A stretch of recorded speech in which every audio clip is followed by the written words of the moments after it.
Hi boardies, welcome to AmassGames. Today I'm bringing you 1565 St Elmo's Pay. It's designed by Tristan Hall and it's the successor to the 1066 game. So this, as I said, is the successor. It's published by All or Nothing Productions, and as you can see, it's already been, it's got this most anticipated game, war game, St Elmo's Pay. So this is around Malta, that's Maltese flag, and it uses this Heb's battle system, the historic epic battle system that you can alternate with multiple games in the series, and obviously rather epic artwork. So the Great Siege of Malta, that's what this is all about, and just kind of out of shot, I actually have the promos as well, which I'll be doing another discussion about. That will be in the playlist as well for promos. And this one, just to let you know, is basically about a number of men, 500 I believe, that basically were taking on the 30,000 strong armada that descends on its beleaguered Knights of St John, and is trying to defend the people of Malta in this asymmetric card game. So, you're reliving this greatest siege in history. It's the siege in this occasion, and a vendetta spanning decades reaches its terrible and massive conclusion. Suleiman the Magnificent, 30,000 strong armada descends on that beautiful place, Malta, a lovely place. Bok Hanini, that's of my Maltese that I know how to say, which basically means how you doing.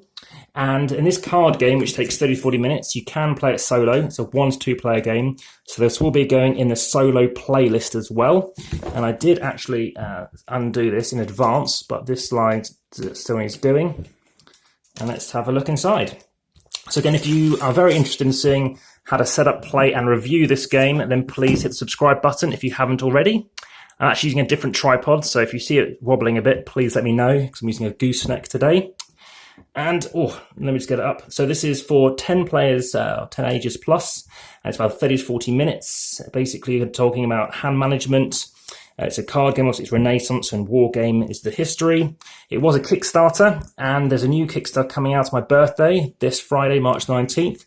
And I'll put a link in through for that one, and basically that's going to be a kind of a sequel to this game as well. Right, that also uses the Heb system, so you can put them all together. And everything can go inside one box, or you can lovely display them too, which I'm planning to do for this one. So, Nightmare Horror for 1-4 players, so there's some other games coming along. Gloom of Kilforth, I think that is the game in question. And like I said, I will be putting out a thing for that too. And there is St Elmo's Pay. So, let's come back to that later. Inside, we obviously have the solo setup rules, which we'll do a solo playthrough as well. Quite neatly laid out. I know there's a version 2, which I can access as well, first player. So that's basically saying, do you want to be Suleiman? Do you want to obviously be the Knights?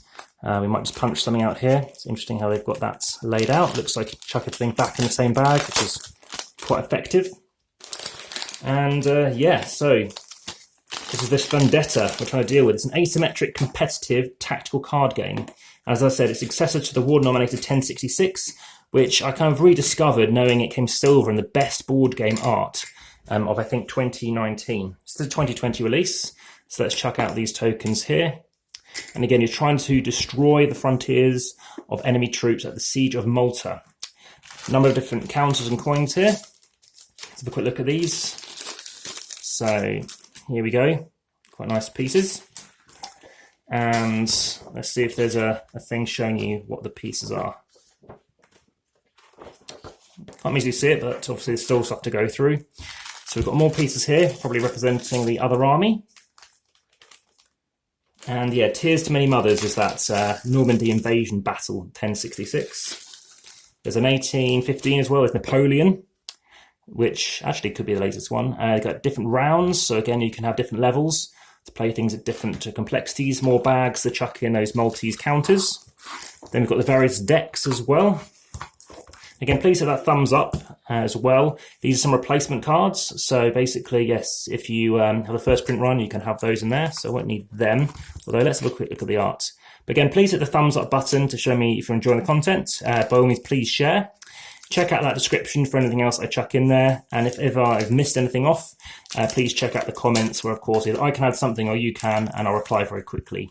And of course, potentially upgrade and amend what's going on the description. Now, this is very historical, which I found very interesting. The fact that every single thing on here, these people like really existed, and in this case, Miranda, Captain Miranda, was a practical field commander placed in charge of an Elmo upon his return to Malta. He used wine and gaming to try and keep spirits among his men. So this looks like maybe it's a promotional card. I don't know. Do you own this? Do you let me know?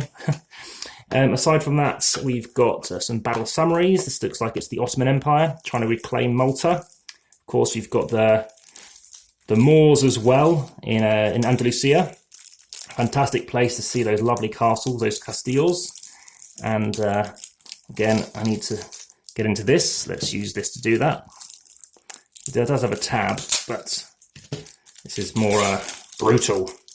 So lots of cards. Again, you need to keep separate decks for different players as you're playing asymmetrically. This is also going to go in my playlist for asymmetrical games, which I'm going to get around to doing as well. There's different event cards, got reinforcements. Obviously looks like you do actually have the different cards for different people there. Let's just chuck them in there too. And then over here, we've got these ally cards, which for the time being we'll put in a different bag. But let's have a quick look through these. Again, really detailed artwork.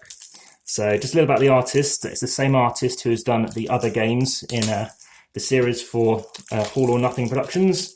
And I'll see if I can pronounce the name of the artist correctly, because actually the artist name I didn't see credited on Board Game Geek, but I believe it's I think Anya is her name from memory. So here's some ally cards. I don't know if that's a self-portrait, maybe that is her. But yeah, Musketeers. There's Pasha, which is a similar name actually for the name badminton back in the 18th century or so. Maltese women, lovely fish in Malta.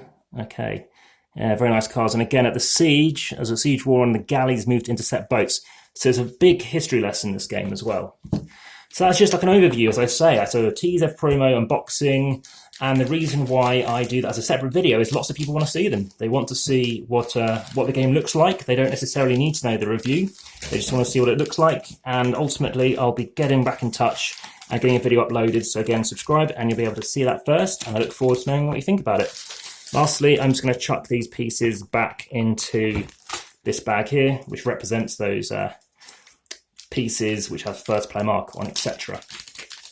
So, interesting about Siege. It seems a little bit like the Spartan War, to be honest. Similar kind of, one against many kind of scenario. So these are the components all going back in. And obviously there are different things and the ways that you can win in terms of those game objectives. So let's chuck this all back in. But again, please let me know what you think, and I'll be in contact ASAP. And I look forward to hearing about you and what you think about it in due course. Meanwhile, this is probably going to sit a nice lovely display, because I'm going to put the promos in here too, which I didn't weigh, but they fit in there nicely. Chuck in the Glue of Killforth, which I think has got an expansion coming too. Chuck in those rules. I'm going to keep this shine on there too for the time being. And there we have it. 1565, or you could just call it St. Elmo's Pay, or sometimes I just call it Elmo. Well, all the best. Bye for now.